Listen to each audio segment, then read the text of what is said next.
recommended to their friends. Caesar, for example, he's a friend of a 2011 volunteer. My volunteer has called a life-changing experience. I am really excited to be graduating this spring from UC Irvine. If somebody who doesn't know you and I said, do you know Cheyenne? So that, what would they tell me? If people were asked, they'd probably say that I was optimistic and that I'm willing, and I'm really open-minded about a lot of things. I listen first. I'm willing to go and learn many things. I'm patient with people because I do a lot of outreach growing up, and I'm very positive person, very bubbly, but also I would hope to think that she's think I'm hardworking. I always try my best effort to push through whatever project it might be, and whatever the circumstances, I always try to overcome. Motivated. If I have a goal and I know where I want to go, I will make that happen one way. I am friendly. I am really friendly. I like to talk. I like to be around people, socialize. I smile all the time. I'm sure you know of problems and challenges that you're going to face. How would you deal with challenges such as rowdiness in classrooms, lesson planning, all that kind of stuff? I really believe in being prepared ahead of time, and I want to teach in 3 ways: the visual, auditory, and kinesthetic, and that's kind of using those different methods to kind of teach the class and kind of lesson plan accordingly.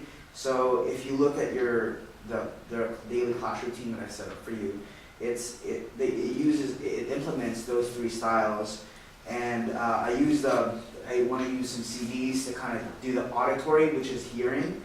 There's a really wide variety. You have people that are 7 years old to people who are as old as 50 years old. So in terms of that aspect, how would you kind of incorporate them and kind of teach each individual? Assessments, I think, are important. Do you feel that you have to do lesson planning at night in order to be successful in your teaching? I think I'd definitely be more comfortable with a lesson plan. Definitely, I wouldn't want to say wing it if I didn't have a lesson plan, but I could definitely hold my own if I didn't have one, but I'd be a lot more comfortable with one. What do you think your greatest strength and weakness is when dealing with these obstacles? I think my greatest weakness is trying to overdo things, trying to go at the schedule, and I know I have to learn that, okay, not everything is going to be on schedule right at the minute, so you have to kind of just adjust to it, not to overstress what I'm trying to do. Do you have the patience? You think you have the patience? And that's I think that's my greatest strength is my patience, because I can put myself in their shoes. I can say, hey, you've been there before. You're trying to learn that. And remember when you had difficulty. And so I think that my compassion allows me to be patient. So that's, I think, my greatest strength.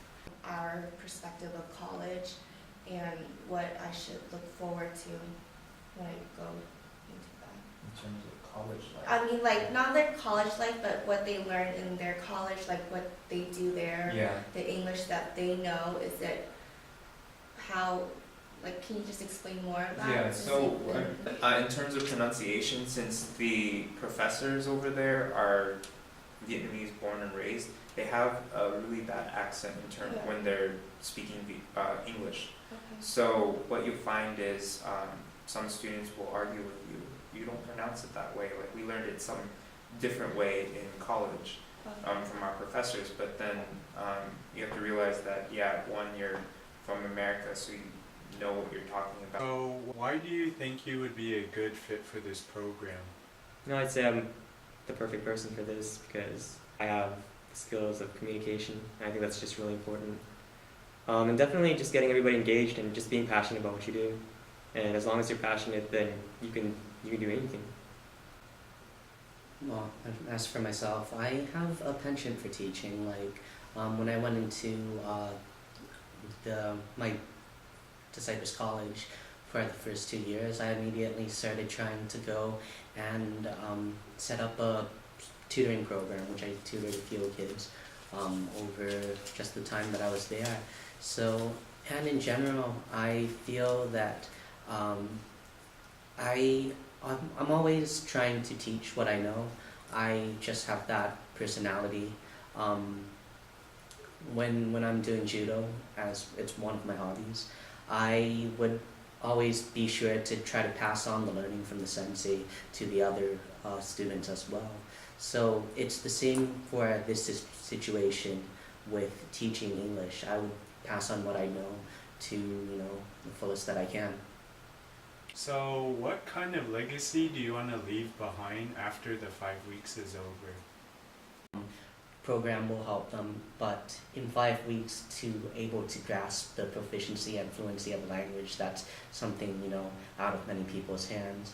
So that's why I hope the legacy would be independence. I would hope that they would be able to continually learn English independently and motivate themselves to keep learning English even without the presence of an instructor. I really like that saying where teach or give someone a fish and feed them a day or something, and then teach them how to fish and feed them for a lifetime. And so I really hope to share my knowledge and have them able to be independent themselves and self-sufficient in order to maybe inspire someone else. Just at least just one person. I think I've done my job.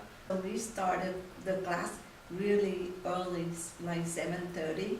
On weekends, you can go for sightseeing. 5 weeks is too short, and you will miss your student as well as the program. We have the vision, so whoever volunteer with us, always have fun and really love the program. Thank you.